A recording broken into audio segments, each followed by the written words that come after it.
What's up, y'all? Okendamas, and I'm here with another Kendama unboxing, and this one is fat, dude.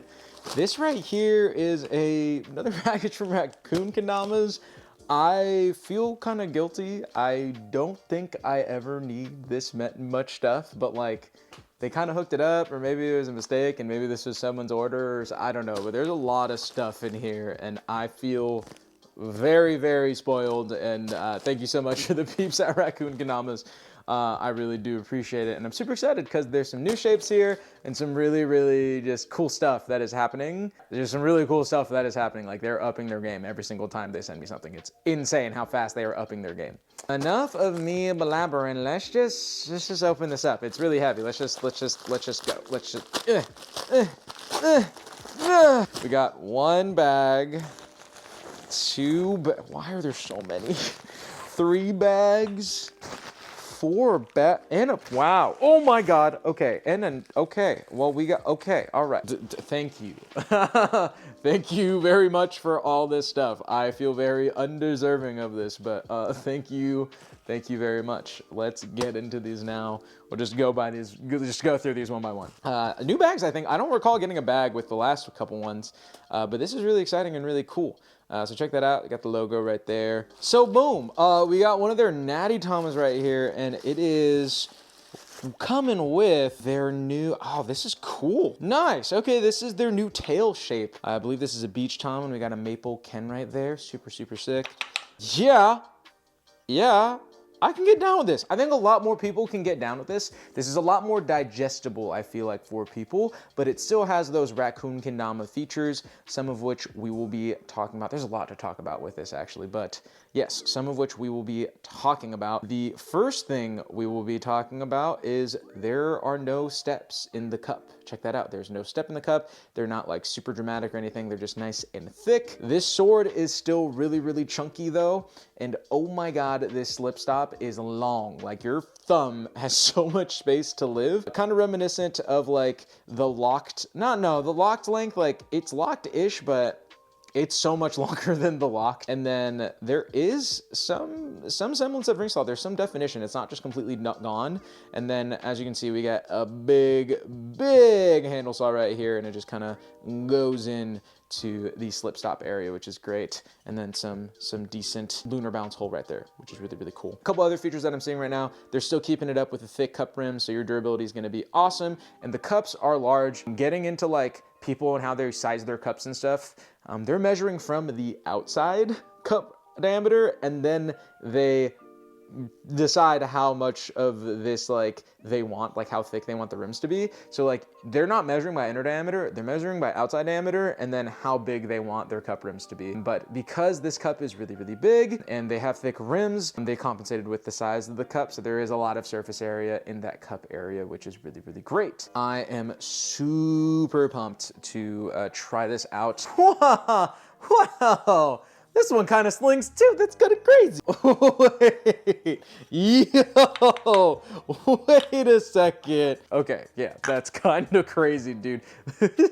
That's so funny. Another interesting thing I just saw is that it's kind of like a bullet spike. Like, the top isn't bulleted, but the roundness to the spike is, it's like, this isn't just flat right here. It rounds up into the point, which is kind of cool. Kind of reminiscent of like a more like shorter version of the Shiv spike from Grain Theory, except this one doesn't feel like it's gonna kill you. Okay, yeah, this ring saw, even though there's definition, doesn't really work. It actually sits all the way there. If it's anywhere else, it'll kind of like lean this way and this way. So you're not getting that side-to-side contact until it's all the way pushed that side. So this handle saw is pretty cool. This is exciting. This is cool. This feels like, again, yeah, looking at it, digestible, playing it, a lot more digestible, and I'm super excited to try that out. There's 3 other ones, so let's try to get through those, but pumped for this one. This is exciting. Next one up, we got, this one's a natty one, and this got, ooh, okay, so this one is their egg shape. Super cool. We got the egg shape with these are such thick Wenge splices, holy crap. I think they were telling me these are like 15mm Wenge splices, but yes, the egg shape, our beloved updated egg shape with a really thick Wenge slice, so you can get some of those lunars in. Okay, it's this time around, I think it's because it's a bigger bevel, honestly, too. I don't think these bevels were made for this ring. This actually kind of has the same problem as the last one, unfortunately. But yeah, you're gonna actually kind of have to sit it there. But it is more pronounced. It's a little bit sharper, kind of more of a visual thing than a functional thing, which is totally fine. This base cup hole is huge. And then this handle saw is immaculate. That natty on natty feels good. All these stall points are just as good. Let's go pull out my I think it's the V3 one. Let's go pull out the V3 one and see what's different about this updated egg shape. So our beloved Easter collab, Easter thingy that Raccoon did. I love this Tama still, by the way. This Tama is one of the best. I've had so many compliments whenever I bring this Tama around. But this was the last iteration, I believe. This was the V3 of the egg shape. And we're just gonna check a few things. It looks like they did not change the cup size at all. I don't think they changed. Yes, the slip stop area is the same. They might have actually done less of a balance hole on this one, which is very, very interesting. And I think it's because there's a Wenge splice. I don't know if you can tell on camera. You can kind of see, but this one is definitely a lot wider on the older one, and this one's a little bit smaller, which is cool. And then another thing, I think the main difference, these spikes are definitely different. And there's definitely a lot more chunk in the whole sword as a whole, starting kind of at this point right here. I believe they changed this dimension up here. This one's probably like, estimate, let's say it's like a couple millimeter difference, like probably 2 to 3 millimeter difference radius wise. So this measurement up here, they just made it thicker on this new one, which I kind of like. I like chunky shape. Chunky shape with thin serrato is confusing to people and is something different. And different is what we need in Kendama right now. So I think that's really cool and awesome. But other than that, pretty much everything is the same. This one is on a natty Tama, which is really cool. Dude. What? Okay, the lunar bounce on this thing is crazy. They obviously have this super chunky Wenge splice to compensate and stuff, but yeah. No, that works. That works. Is it still sling really good? I wouldn't be surprised if it... Okay, well, it turns out if you just make your sling area really, really big, you can do whatever you want. So, but yeah, it still slings like a maniac. That is so funny and so cool. Wow, so this one's on a natty, and then the other one I had was on anti-skid, so that's really exciting as well. Oh my God. No way. They gave me a full bamboo one on anti-skid. It looks like this Tama's ash, which is cool. This design I like a lot too. I didn't really talk about it, but it's kind of like these puzzle pieces at the top, and then you just got a bunch of lines. But anti-skid ash, I have not had one of these yet, but whew, that feels good. This right here is looking like an egg shape, but on the bamboo, this is light. I like that. It's so interesting. Like, this is a clobbering shape, but it's good to feel a light shape, because as these shapes are getting bigger, everything's just getting heavier and heavier. Which is kind of unfortunate because I like playing 70-gram Kens. I'm a little baby. This doesn't have a splice, so we'll check the lunar bounce in a second, but for the most part, these look identical. Yeah, thickness, all that, the lunar hole and stuff. Let's see how much of a difference yeah, okay, so that Wenge splice one is definitely making a difference. I wouldn't be surprised though, this one definitely feels a little bit more slinger honed. It just wants to go around because there's no Wenge splice, but that's okay. This is a slinger shape. Like, they know that this doesn't lunar like that, but it does sling. But that Wenge one is doing both pretty well. So that's like just really exciting. It's really cool and really exciting. But ash on bamboo right here. This thing is immaculate and beautiful. Can't tell what this is off first rip. So we got just a natty Tama right here with their KWC max bevels. Again, we'll talk about all the Tamas in a second, but this guy right here is just a maple egg shape, so that's really sick. I'm assuming it's all the same, but yeah, let's see, lunar balance wise, this one's a little bit better than the bamboo one. It seems like the density of the maple is kind of helping with the lunars, even though it doesn't have the Wenge splice. And then the very last thing is they sent me anti-skid sticky version of this, and this feels like, ooh, that feels like a really, Hanrui update the sticky paint? This feels kind of nasty. No, I've had ones, this feels kind of crazy. Ooh, the texture with the new sticky paint right here feels really kind of crazy. That's cool. But yeah, this natty, I've always been a big fan of like the natty being cleared. It just bonds better. That clear primer that they use, that Hanru uses, it just bonds better to everything, and it's just really, really good. But yeah, this anti-skid sticky tama feels really, really sticky. Thanks for throwing this in. There's so much stuff in this package, and we're not even done talking about all of it. Here's a good opportunity to just explain the tamas. So these tamas, I believe, are 62 millimeter tamas.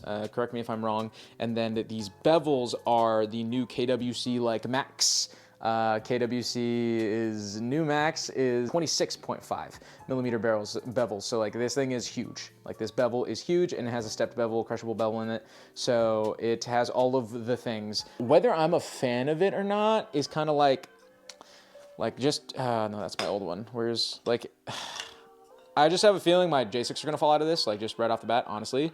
But right now, it feels kind of locked in. We'll see, we'll see. When I play it and stuff, we'll see, but that's the only concern I have really for these. But now, going on to the Kens. I'm not done talking about the Kens. They announced this on their post, but I'm gonna just do this now. Let's get both of these maple guys right here. I think the reason, like part of the reason that they changed the sword thickness on the egg shape is because these cups can get swapped out. Super crazy. They're doing some compatibility stuff, which is really, really awesome. So these slinger cups can go on this, you know, different lunary Ken, and then these lunary cups can go on this slinger sword, you know what I mean? So I really, really like that. That compatibility is really cool.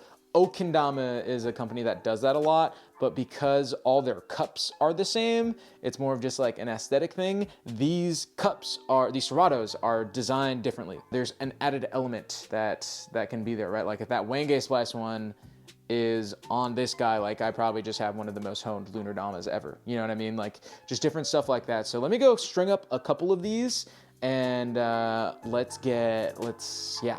talk about it a little bit more.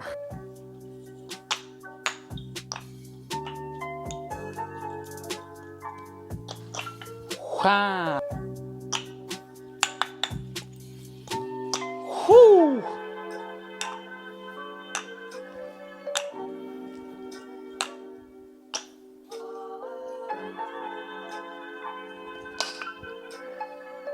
I don't know how many that was.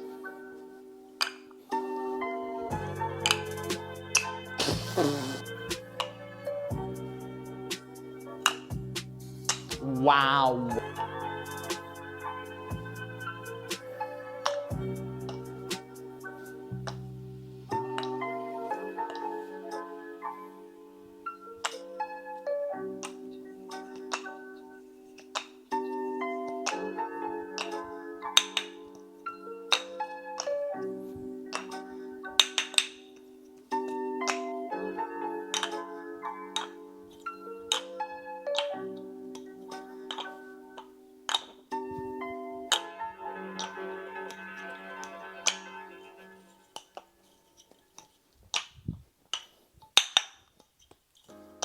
I don't know what to do with myself other than I'm pretty much always surprised after I play Raccoon Kendamas shapes. Let's talk about the Tamas first, because Tamas are really easy. Anti-skid Ash, really freaking, at least this one, really freaking good so far. Anti-skid Beach, I've already played this on different, variations, really, really good. These two Natty Tamas, unfinished or unsanded Natty Tama, so good. Like the fact that I could lunar this kind of Ken on a just completely natty Tama because it's unsanded finish, and it felt just really grippy and stuff. Obviously, like when your oils get in, it's gonna be different, and there's gonna be that break-in period, after a while, but just so good. I have very little else to say other than natties now. Like if you're a Kendama player today, you are so lucky if someone does unsanded finish on your Ken and your Tama, because it is gonna be way grippier than any natty back in the day. Like it's just so good. I don't know if Honrui changed up the formula on the sticky too, but this one feels really like extra sticky. The new anti-skid or whatever this batch is really good as well. So all the Tamas from this batch, all the Tamas from this drop are so good. They're so good on natty, keeping it simple, cool design, cool tracking. Now these Kens, there is so much to talk about because the landscape of how these all play because of what you guys have done is very, very different. I'm gonna get this out of the way right now. If you want a really light kendama in today's day and age, get the bamboo one. This is, I think, the first iteration of unsanded bamboo that I've seen, at least in my opinion, or at least one that I've had in hand. And it plays the most like because of the density of bamboo, and just because the lunars aren't gonna be as good because of the density of bamboo, it feels the most like the previous iterations of the shape. Now, does that mean it's bad? No, it is very, very grippy. Unsanded bamboo is super duper grippy. You're definitely gonna be focused on your slings here. And I think once these cups set a little bit more, I think lunars will be a little bit better. But again, this one is not lunaring as much as the other ones in here, but we're about to get into these other ones right now. Second most balanced one, if you're gonna do no splice or don't want to splice, the maple one's definitely the next best one because the density all around is just a little bit more. So the lunars are definitely a little bit more honed on the maple version than this one, and the flips are, they feel a little bit more just better because of that density. They feel a lot more balanced, which is good. It's, yeah, overall the maple one feels good in terms of the non-spliced special things for the egg shape. Now, once we get into the spliced one, this splice is so thick, but allows this shape to lunar. And that also means it's really, really balanced. Like it flips really, really fast, and it doesn't feel crazy or anything like that. It feels good, it lunars well, and it still like it doesn't really lose any of its slings. Like you kinda, if you're bad at slings, you probably could still sling on this, which is very impressive. If you're a seasoned kendama player, obviously there are things that you'll want to play more than this. It's not like unusable. Like these can work, especially if you like gunslingers. And if you don't, this one can lunar. I'm not gonna say, like, don't expect these to be lunar kendamas. They weren't meant to be, you know what I mean? Like there's a thing for everything, and these are just fun. Like they're not, it's good. It's good to be fun sometimes, you know what I mean? So all three of these, especially this one being way more optimal with the lunars because of that splice, like props, like super sick. And if you get one of the sick tamas that I just talked about, like you'll be lunaring 4 days, like no doubt. Now this thing is a lot of fun because it's kind of their all-rounder. It's not just the lunar one, it lunars better definitely than the egg shape. The tail shape can sling too though, like it's kind of crazy how much this can sling. It's not like, it's crazy. It's pretty crazy. This guy right here will lunar with how short the spike is, and I can't wait to see how good it'll lunar once it sets down. I think my only gripe with both of these shapes and just Raccoon Kendama in general is that these spikes are super, super short, and hopefully they break in to be, you know, a little bit longer. I think it'll help overall with just the flipping on all of them, because that serrato being lower, that center of gravity being a little bit different. But overall, really impressed. Yeah, the lunars on this are, again, really, really great, and it still slings the stall points. Every single stall point, other than the ring stalls on both of these, is really solid. Specifically, sorry, I forgot to mention, on the egg shape, this like is probably the best axe underbird kendama I played. It just wants to stay there, and it locks in super duper well. Now, this is gonna be a long video, but now talking about the fact that I can go like that and like that, and play these, they almost, I don't want to say it plays better, but they play really good when they're switched. Like, it's kind of confusing. It's almost like they were meant to be like this. Or maybe I just have weird preferences and stuff, but they both still sling, but their flips almost feel better when I do this swap, which is really crazy to think about. There's so many possibilities. You guys are making me like you more and more every time that you guys do some crazy stuff like this, and just fun stuff to change up the very serious landscape that is who has the best shape, but like who has the most fun shape? You know what I mean? Like just stuff like this makes me happy. You know what I mean? There's just options in kendama, and not everything has to be the best shape ever or competing for the best shape ever. Like this is just, it's just fun kendama stuff, dude. I can't, no other words other than to say this is a lot of fun. Now, granted, I was given the opportunity, they gave me all of these. Not everyone is gonna have that opportunity, but I would to say, if you had enough for 2 Kens, get one of each shape, whether it's the splice one or not, and have fun with this, because this is really cool. I like this a lot. Everything else plays really good. I like this a lot. Now, if you wanted just 1 Ken, I would get one of the Wenge splices, and I would get either one. The Wenge splice makes the egg shape viable, and I'm sure with the tail shape, it's even better. It probably won't sling as well as the egg shape, will with the splice, but the tail shape will be just as good and lunar better than it already does. So, you know, no qualms there, really cool. And then any of the Tamas, literally any of the Tamas, all the Tamas are good, even the natty ones. So definitely check all those out. Yeah, dude, these 4.5 setups that I got from Raccoon Kendamas, like I can't, like, thank you. This was really fun, a lot of cool stuff. If you guys enjoyed this video, please hit the like button, subscribe button, hit the post notifications if you're one of the first to watch these videos when they come out, and obviously share the video goes along with the channel. This is Raccoon Kendama, and I'll see you in the next video. Bye bye.